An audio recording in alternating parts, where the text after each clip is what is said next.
you to Shrimp Town. It's a good episode, there's plenty to appreciate about it. It jumpstarts the final act of the series, which I consider to have 3 acts. Act 1 is 3 fun but relatively standard episodes of the show where the characters participate in Kane's adventures. Act 2, everything is switched up a bit, with episode 4 having the first use of the suggestion box, episode 5 being a lightning round of several adventures from the suggestion box, and episode 6 basically being Kane just kind of quitting and giving everyone guns. Like, Kane's insecurities about his own adventures start to grow in this one, but we also get a new fun look at how they could happen. And then Act 3 is where we finally start to uncover what the circus actually is, and we wrap up the story. The beach episode, however, is kind of designed to be a frustrating episode, as once you make it to the end, you learn that all the buildup from this episode was completely fabricated. I don't think that makes this episode bad, as I believe there was a purpose to all of this. The outburst we get out of the final scene almost delivers more than any of Abel's vague discussion about CNA or Kinger's involvement, but it does leave us with what I would consider to be the least rewatchable episode of the series. A lot of this episode is build up to a reveal, and when you learn all this buildup was basically a troll to the audience, focusing on things they knew damn well people in the audience would have had theories about, like CNA or Abel, it just kind of becomes dull on a second watch, I guess. Like, the intrigue is now gone because you know it's all leading to nothing. On a first watch, it does make for an interesting episode with a horrible, empty feeling waiting for you at the end of it. But on a second watch, honestly, I think the best way to watch it would be with someone who's going into the series for the first time. It'd be fun to see how they react to everything. And it would be less of a pain in the ass this time, since you don't have to wait for episodes 8 and 9. But again, none of this really makes the episode bad in my eyes. It's just not fun to watch more than once. And even then, I do have to talk about the pacing in certain scenes even on my first watch. Like, I think Jack's near abstraction scene is presented in a cool way and all, but like, goes on for a long fucking time, don't you think? I'm all for letting a scene kick in, but I don't know, this part just kind of drags to me. There's a few fun rewatchable parts in this episode. I think the climax scene is an interesting one. The actual beach part of the beach episode has some funny moments, like the Zach Hadel fish, the shrimp NPC, and the son finally getting those lines after threatening Kane in that merchandise short a while back. Hi, Kane! I'm gonna kill you! What? Why? I read all the scripts and saw I don't get a single line of dialogue, while the moon gets 2! I like the music, but I like the music in every episode, to be fair. I actually think this one's kind of a weaker one in that regard, but it's only by comparison. I like a lot of the sets they have in this episode. In the early promos, there was all this art that looked like it was taking stuff from old 3D computer programs, and I thought they were really cool to look at, and this episode really felt like it was playing with that idea again, which was neat to see. If you play this episode and episode 8 side by side, something kind of funny happens with the timing. Congratulations, my little cattywampus cucumbers! You picked the good ending! Why do you people torment me? It's just all around a pretty good episode for the one that's being ranked in last place. For me, at least. I could honestly see a lot of people disagreeing with me that this is the worst one. Again, not bad, just not all that rewatchable. For the longest time, I was going to have the pilot really high up. I just remember thinking it was a fantastic introduction to the show and its characters, and while I still consider it very good, there's no denying that it only improved as it went on. The jokes got better, the animation and textures looked better, the characters became more fleshed out. In reality, there's no show that benefits from their pilot being the best episode. But I do still stand by this being a really good one, even if everything improved as it went on. And there's also some jokes in this pilot that still make me laugh. My comedy mask is broken again. Ah! Oh! Gangle, you startled me. What do you think of... I don't... You're right, terrible. Let's try that again. I think it's a nest. I appreciate some of the more abstract visuals this first episode had. Like I said before in episode 7, there's kind of this old computer program or screensaver feel to a lot of it. I also love the horror side of this pilot. I do not mind the different approach the series took as it went on, with Pomni becoming a less anxious character and a lot of focus on goofier storylines, or even more dramatic ones that don't necessarily involve a lot of horror in them. But the dread of being trapped and the desperate attempts to escape I think are done really well in this first episode. You're left with this pretty uncomfortable feeling throughout the pilot, and it's all wrapped up perfectly in one of my favorite closing scenes to any episode of the show, even to this day. The slow zoom in where we see a completely broken Pomni has always been the most unsettling shot in the entire series for me. It kind of did hint at a less optimistic future for this character, but looking back after everything that happened, I still think it's a really good ending for the pilot. Hominy would adapt to this place better than most people who entered it did, but still, this is day one of this shit. I think this reaction is pretty fair. There's a lot of different renditions of the show's main theme throughout the series, but I think this ending is still my favorite one. Despite it being a relatively upbeat theme, there's kind of this sense of dread that comes with this version of it. It's a theme that can be used in a very upbeat and happy scene for the characters, as well as some pretty horrifying scenes.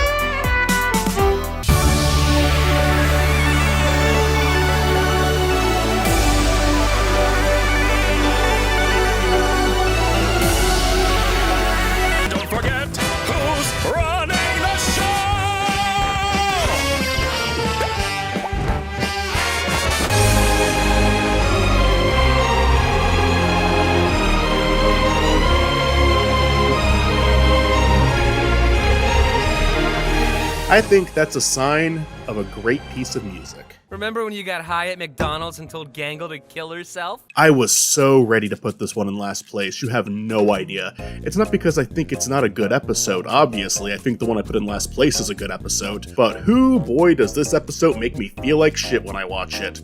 Why? Because it did its job exceptionally well. That horrible feeling that work in a service job can give you, whether it's boredom, anger, or just complete dread at what horrors await you next. This is my life right now, and it's not fun to revisit that feeling when I'm off. I don't work in fast food, but close enough, that's all I'll say. I think that there's a lot of people in the audience that can probably relate to this one. I wanted to put it in last just for that, but I started thinking about how truly well done this one was. How clever the use of Gangle's different masks played in telling a story like this, and helping us understand her better as a character. Gooseworks mentioned at a point that the Spuddies was designed after the McDonald's she used to work at, and you can tell this episode is coming from a personal experience, and there is a lot being vented out during this one. Gangle is both one of the higher-ups that you hate in this episode, but also can be the person watching this. The person who wants to do work that's more fulfilling to them, but has fallen to the idea of unrealistic expectations like so many of us unfortunately do.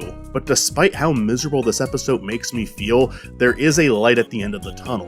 The slightest bit of optimism despite the misery this episode inflicts the audience with. And if what Gangle's real-life counterpart ended up accomplishing in the finale is anything to go off of, it's that there can be hope for those who feel trapped in the world of fast food, retail, office work, etc., if they put in the work. On top of that, Ragatha is fucking hilarious in this episode. She takes the stupid sauce and she's just a blast to watch. Probably her only episode as a comic relief character, but she makes a damn good one. I like how her conversation with the Gloink Queen is kind of reminiscent with her desire to have a better relationship with her own mother, but fortunately the Gloink Queen adopts Ragatha in the finale. I'm making shit up now, but if you like how that sounds, just roll with it. If you don't like how that sounds, I mean, you don't have to listen to me. Why are you still here? During the sped up scene at the end, I especially enjoy the frames of her building the tower out of burger ingredients that she seems so proud of. That same tower come crumbling down in the next shot. Her sneaking off with the stupid sauce, which does come back in episode 6. Do you have any of that stupid sauce left? Her resting her head on the burger buns, and Zubel carrying her away like she's a drunk friend leaving the bar. Good episode despite making me feel like shit when I watch it. Funny episode. The car chase sequence is full of good jokes, really utilizing its cast of characters very well. Gummy Goo would go off to be a pretty beloved character on the show despite really only having 2 appearances. Kaufman's funeral scene is very touching and there's a ton of foreshadow throughout the episode. There's a lot to like here. It's weird because this episode feels like it's both one of the most standard episodes of the show and one of the least standard episodes of the show. There are scenes where we get to see one of Kane's adventures play out normally. It's not a suggestion box pick. The characters don't immediately split up. Zubel is still the only character not attending. They actually complete the task Kane gave them. But on the other hand, it introduces a character so beloved that many of the fans were left disappointed that he was mainly only a one-off character. I mean, he gets a super wholesome cameo in episode 8 and a speaking role in episode 4, but he doesn't really remember anything in episode 4. I personally love how this character was handled. Again, I know a lot of fans were left disappointed that he wasn't explored as much as they wanted him to be, but I think the show often left you wanting more than less, and still managed to get the point across. Pomni's interactions with Gummy, the self-aware AI, were short-lived, but they ultimately played a role in shaping her and who she would become in the circus. We learned a lot about her in this episode thanks to Gummy. Episode 1 showed her as a bag full of nerves, and this episode showed off the soft and gentle side of the character for the first time. The one that's willing to be there for every member of the circus, even if they reject her help or don't deserve it. I felt that after episode 1, Pomni was going to be a really tragic character, one that could be compared to the likes of Danny from Midsummer. But I was wrong. There's a lot of hope in this Jester girl. I was already invested in the idea of what Pomni was going to be from the promos and the pilot, but this episode showed me how okay I was with the direction they were going to go with her, how much more she could actually be, how she was going to become a great leader and motivator for everyone here. I really appreciate this episode for that. I don't know, if you want to see me segue from being negative to positive in a ranking video, check out the Sonic Human movie characters ranking, because I love this show. And even at the bottom half, I'm gonna mostly have positive things to say about it. If you're gonna make shit up, at least be creative about it. I know what you're referencing.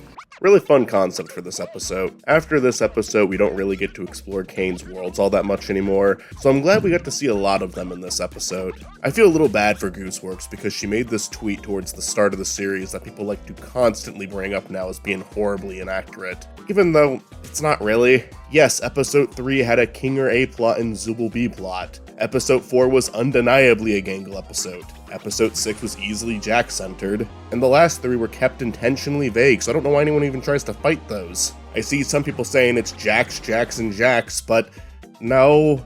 8 is easily the Kane episode. 7, Jax gets a lot of screen time, sure. So does Pomni, Ragatha, Abel. And then the final episode is Jax and Kane. Yeah, Jax is written out of the episode while there's still half of it left. I do see why people think episode 5 is more of a Jax-focused episode than a Ragatha-focused episode, though. If this is supposed to be the Ragatha episode, it doesn't really feel like she got the same treatment that Gangle, Kinger, or Jax got with theirs. But I still get why it's labeled as her episode. In the grand scheme of things, we only learned stuff about Jax in this episode through foreshadow. We do learn there was someone else in the circus that was important to him that isn't around anymore, and it's a sensitive topic. We learn that Pomni is starting to warm up to him a little bit. Jax's comments on his look being peak masculinity, and how upset the maid outfit makes him plays a lot into what the series finale confirms. But at the same time, it's all still build up to what would be the episodes that explore his character more. For Ragatha, even though she is sharing the screen time with Jax a lot in this episode, she does go through more of an arc, and we do understand her better in this one. And on top of that, she does get some additional growth in the Jax episode, so I think it balances out pretty nicely. There's no denying that Jax was Goose's favorite character to use. But I don't think calling this the Ragatha episode or saying she got a fair amount of screen time is too outrageous. Are there things I would have liked to see the series explore a bit more? Sure, I can think of a small list. I just don't think it's as bad as some people make it out to be. In this episode, we see how some of the others respond to Ragatha's overly positive attitude. It's been hinted at with some of Pomni's early interactions with her, and Gangle in the previous episode questioned how sincere she's being. Look, Pomni, we're already friends with the princess. I'm not a child, you don't have to hype me up. Oh, Ragatha. I love her, but after a while it gets kinda hard to tell how genuine she's actually being. Ragatha is easily the nicest character in the circus, but she struggles forming strong bonds with those around her because people feel like they're either being talked down to or patronized. This episode goes into her backstory a bit, revealing her and Jax actually have a few things in common. They both had issues with their mothers, and they both have aspects of their lives they would rather not talk about. Ragatha is just not as afraid to do it as Jax is. The episode talks about how it's okay to be angry sometimes. It's okay to let negative emotions out if it's warranted, and in a lot of cases for Ragatha, it is. But I also like how a lot of it stems from the softball game, showing that competitive side of her character. A side that she doesn't really like or want to have, but is undeniably there. And it's likely a trait she got from her bad relationship with her mother, a mom who seemingly had high expectations towards a daughter she didn't even treat well. You get all of that in this episode, so I do disagree with the notion that this isn't the Ragatha episode. It's just not as hyper-focused on her as the Gangle or Kinger episodes were, especially since the show didn't split up the cast at all this time. Like for Kinger's episode, he only had to share the screen with Pomni, and the same applies for a good chunk of the Jax episode. I do consider Ragatha the character we learn the most about in this one. She's just not being given a lot of one-on-one time. Still, there is a little bit of that. Bottom line, I get what people are saying, but I don't agree. This episode also has that really fun intermission scene. I love them having the 2D anime scene. I love the color graded in the bar scene. They did a Breaking Bad reference, of course I loved that. I just noticed now that the moon kinda has a rule of threes thing going on. Having an appearance in the first episode, the middle episode, and the final episode. In the first episode, Kane wants nothing to do with the moon. In this episode, Kane starts talking to the moon but cuts her off. And in the finale, they both share a really sweet moment. Good mini arc there. Do you want to hear a list of things we've decided we love about you as our God and Savior? I really did consider this one my favorite episode for a minute. But honestly, when I said that, I was saying it because of this. Put on your Sunday best because I know we're close to quitting. And because of this. I cannot put you freaks in your place. This is the Kane crash shout that I've wanted to see since the beginning of the show. It just felt inevitable and they executed it brilliantly, with both a great song and a genuinely scary portrayal of this normally really goofy character. Both the song and torture scene are easily two of the greatest moments in the entire show for me. What holds it back from being number 1 or even 2 or 3 is it does slow down.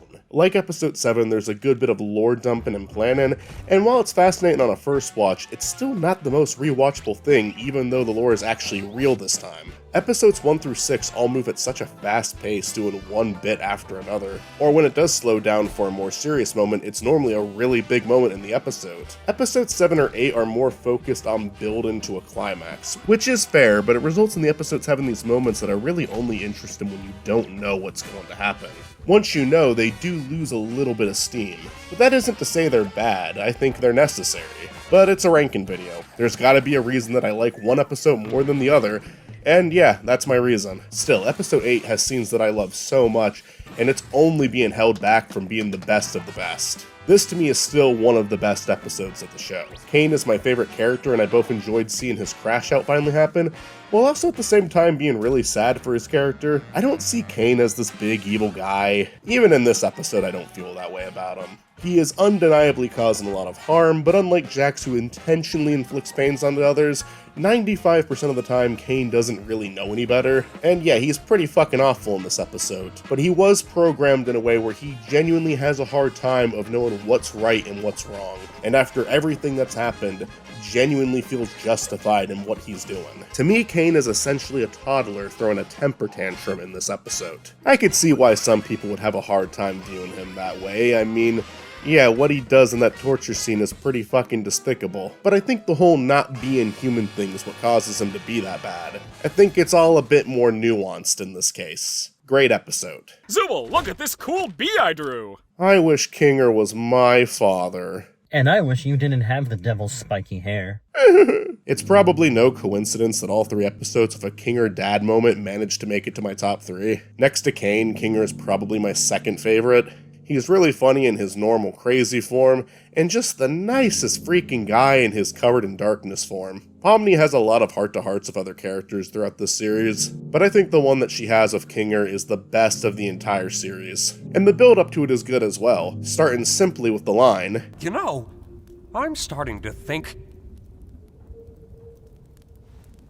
which could easily just be played off as a joke, but it's meant to be literal here. As the episode proceeds, we start to have Kinger have a rare good idea, and then it becomes more half and half. And then right as we're starting to pick up on the fact that Kinger is not acting like himself at all, it gets addressed, and I think this leads to some of the strongest material in the entire series. From Kinger's tragic backstory, to him telling Pomni how important it is to hold on to positive memories and make sure people know they're loved, to that amazing shot of them walking towards the exit while holding their breaths and Kinger starts to glow, being the light that gets them through the darkness. It's probably the most beautiful scene of the entire show for me. On top of that, I also really love the set design of this episode. I like the creepy versions of each of the characters' heads, and I really wish we got a better look at some of them. That would be my one minor critique. I feel like we should have gotten shots of all of them, showing off all these great designs, but some of them are really hard to see. One of the funniest scenes in this episode was also probably one of the easiest to animate, as we have about 2 minutes of only the 2D eyeballs. Kinger and Pomni's back and forth is really funny here. Is this your hand? That's my eye. Yes, but which eye? I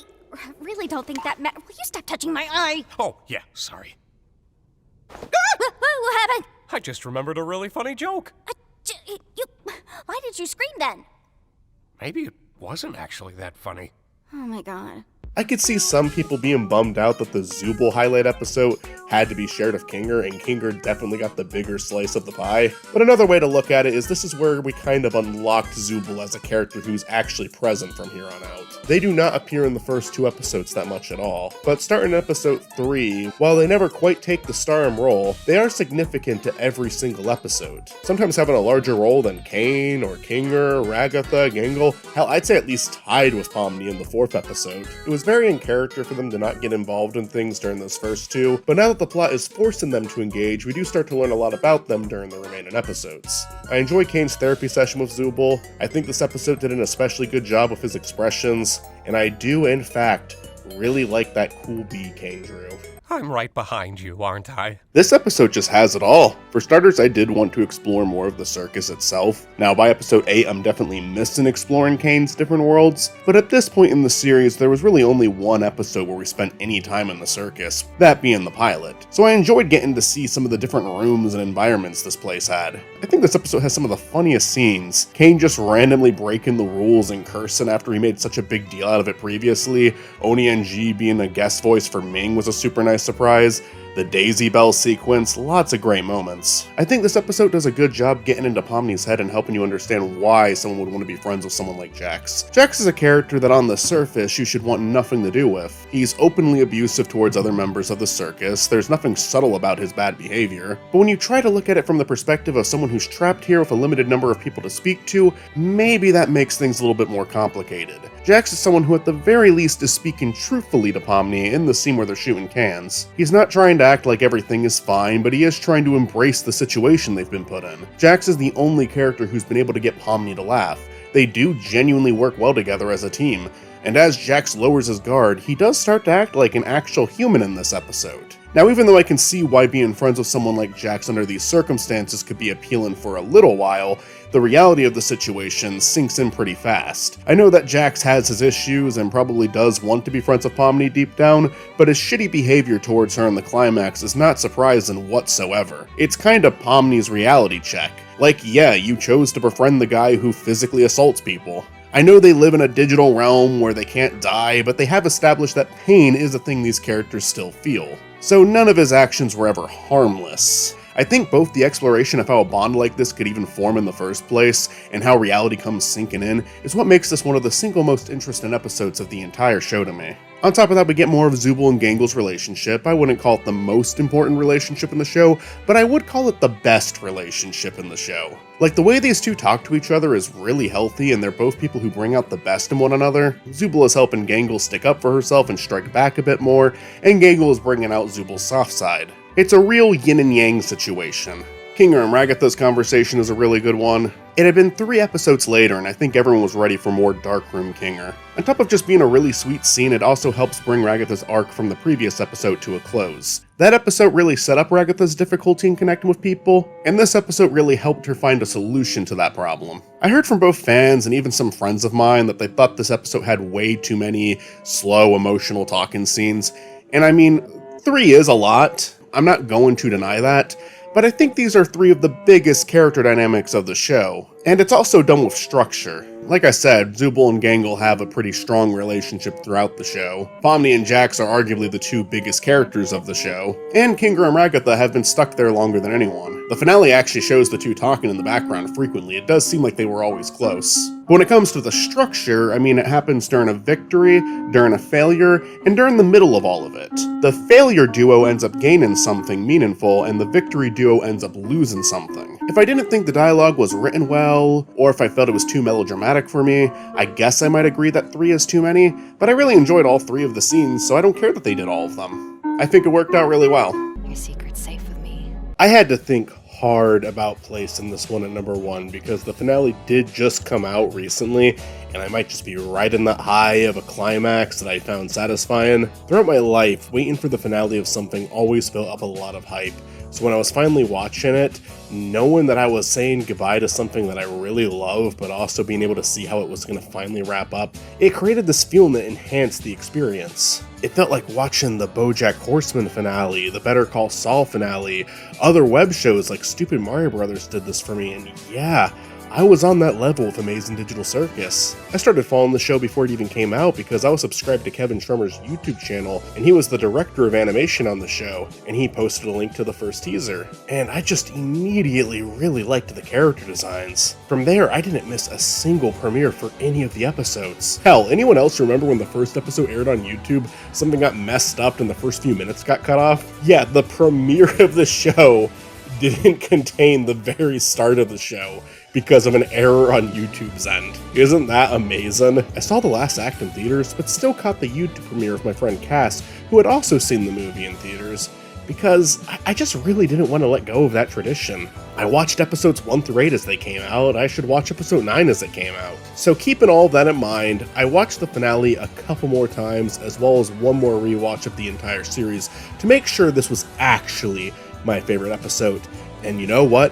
I really think it is. And I think the reason is not only because I find that the ending fits, but despite being the longest episode, I don't think a single scene in this episode drags. The entire thing is enjoyable to watch, start to finish. I like how sad the start of this episode is, how hopeless it all feels.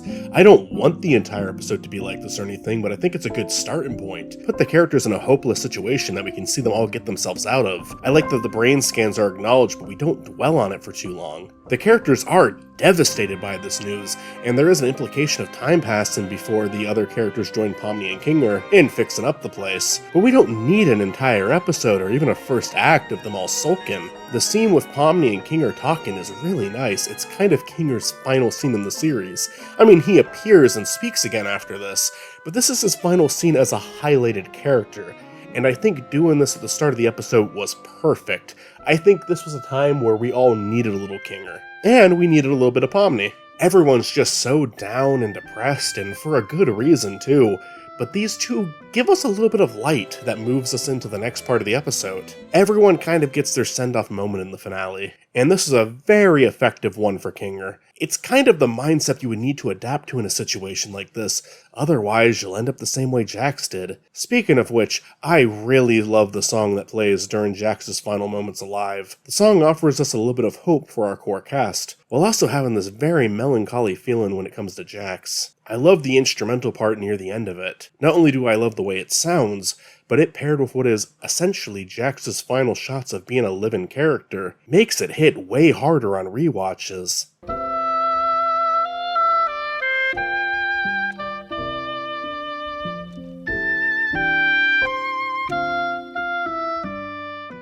There's something so tragic about it, even though we know Jax did this to himself. He's given one more chance to open up, one more chance to try to change his ways, but he doesn't do it. I think it works that we don't see an on-screen abstraction. When something like this happens in reality, it always feels sudden.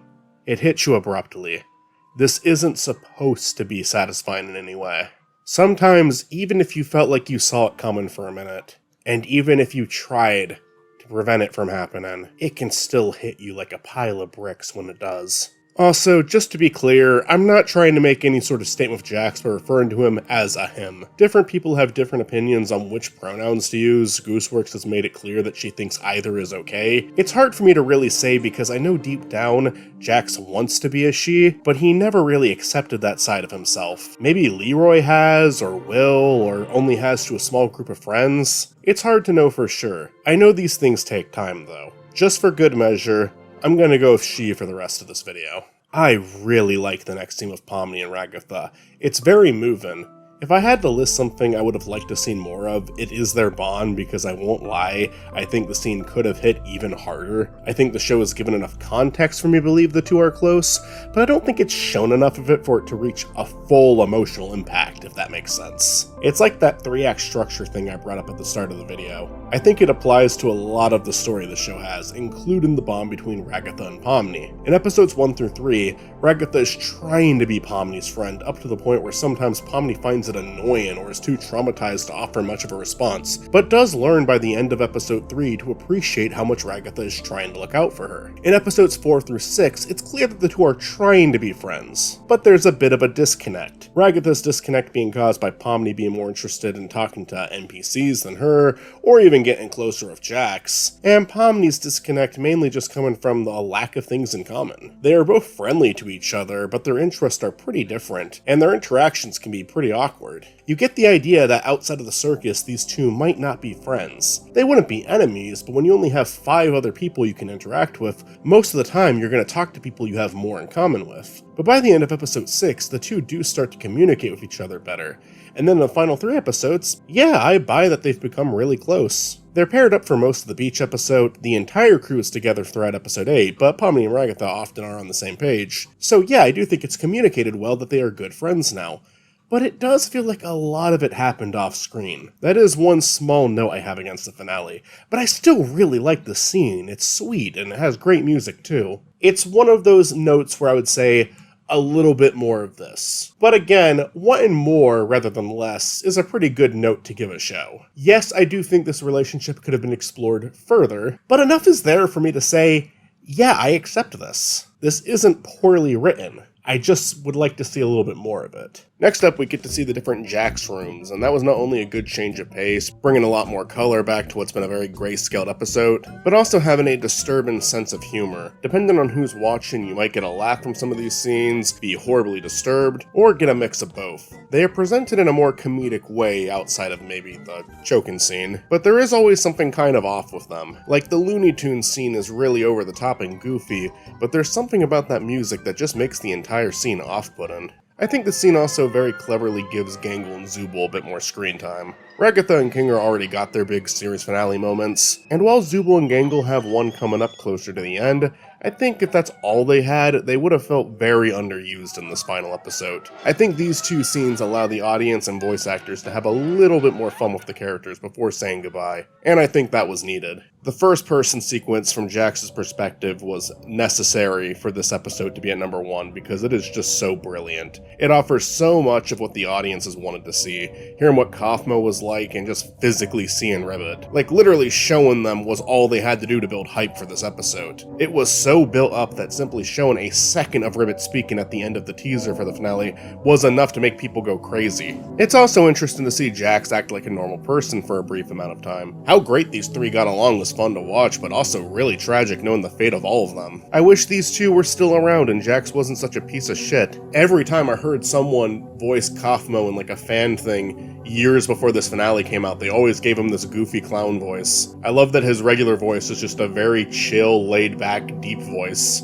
The scene in Ribbit's bedroom is probably my second favorite scene of the entire episode, and some of my favorite music in the series comes from this scene too. The lighting and color in the scene really stood out. For a second, it feels like it's offering us an alternative take on Jax, one that almost came to terms with who she was, but then Egoraptor had to show up and fuck everything up. My favorite scene of the entire episode would be the next scene, which is Jax's final scene with Pomni, and just final scene in the series altogether. I've enjoyed his performance throughout the show, but I think this is the best acting I've heard from Michael Kovac. I like well-performed and written tragedy, and I think this is done very well from every angle. Just like with the bedroom scene, I really like the use of light and color in the scene. I remember when I was younger, I would often walk down the street and hang out in front of a street lamp just because I liked the dark environment. I thought it looked cool. Everything else surrounding me was a mystery except this small lit up area. It's used very effectively here, as it's the end of the road for Jax. There's nothing left out there for her now. There's nothing left that she can do, other than finally be open about who she is. For a brief moment, Jax gets to be vulnerable. Jax gets to accept that someone knows the truth without being mocked for it. But it's hard to call it a happy moment because it is paired up with the fact that she is done. The show has offered her so many chances to open up, her worst enemy being the one who gave her another chance twice near the end, despite everything that's happened. The pain that Jax caused other people and her refusal to let anyone help her is what led to her demise, and she has to pay the ultimate penalty for this. I think this episode makes Jax very sympathetic, but it's hard to say that none of this was deserved. It's a case of hurt people hurt people. You can identify where this shitty behavior comes from, but you can't really justify it. You can feel bad for this person, but you gotta feel worse for the people they hurt. And maybe you just don't feel bad for her at all. I know there was a lot of people who were happy to see Jax abstract. I can't really blame them for that. When you spend all of your time bringing other people down and refusing to improve yourself, there will come a time where it's too late to make things right. Jax realized this way too late. Then on the other hand, we have Kane. I almost feel like I went a little too easy on Kane a few rankings ago. I mean, he did do a lot wrong, let's be clear. I've just been able to sympathize with Kane as a character prior to the finale, unlike Jax. I knew the context was coming, I just didn't have it yet with Jax. But with Kane, yeah, there's been plenty of times watching the show I felt bad for him, knowing that he means well with what he's doing, but is never getting the reaction he wants to see from it. But while I was editing this video, I came across this clip from the premiere of Last Act where a lot of the voice actors were answering a single question about their character performance. And Kane's actor, Alex Rochon, made a pretty interesting point about the character. I mean, it's easy to think, oh, Kane isn't human, therefore he's unable to think like a human and he can't empathize. I disagree. I think his capacity for empathy has been there for basically the beginning, just like, you can see it in little things, like him repairing Gangle's mask or healing Ragatha in episode 1. I think a big thing for me is the NPCs he created. I think about Gummy Goo and like how that was a three-dimensional, very deeply feeling kind of character, and that didn't come from nowhere. Kane had to have conceptualized that somehow. I think that kind of shows that his capacity for empathy is definitely intact. It's just, he's been through so much in the way of like abandonment issues and developing an ego to overcompensate for that, that it didn't come naturally to him for a long time, so...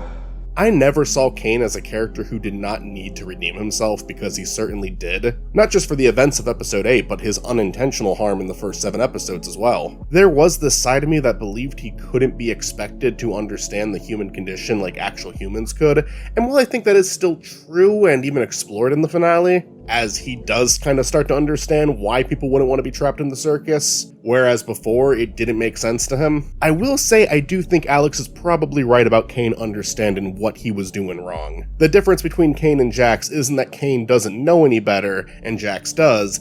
The difference between Kane and Jax is Kane is willing to make changes about himself even though they make him uncomfortable, even if he had to sacrifice a lot to do it. Kane, just like Jax, is given an opportunity to do better, and therefore live better himself, and he takes it. When Kane returns to the circus, we don't just see him show regret for his actions, but we witness him listen. He listens even when it isn't something he wants to hear. He listens when it's something that frustrates him. Kane's allowed to have emotions. He's allowed to prefer that someone doesn't talk to him about certain things, but him being able to do so without freaking out or shutting someone down immediately does show a lot of growth on his end. He reveals a lot of information to these guys that he was ready to keep to himself for the rest of his existence. But now that he's done all of this, not only do the other members of the circus start to actually like Kane, and not only are they a lot less likely to abstract and leave him now, but he also gets to experience things with them. He gets the human experience he was so fascinated with. There's some details I really appreciate about the scene in the void that I picked up on thanks to my friend Cass when we watched the YouTube premiere of the finale. I didn't understand what was with the shapes that Kane was placing down and why he had to keep changing them, and then Cass reminded me that when you do coding, you can't just copy and paste the same codes over and over again. You need to create a sequence. And I was like, oh yeah, I took a basic web design class in college, and I remember doing coding. I remember that specific rule that you couldn't just copy and paste the same thing over and over again. That's a really neat detail. There's a great video going over one of the show's most reoccurring pieces of music,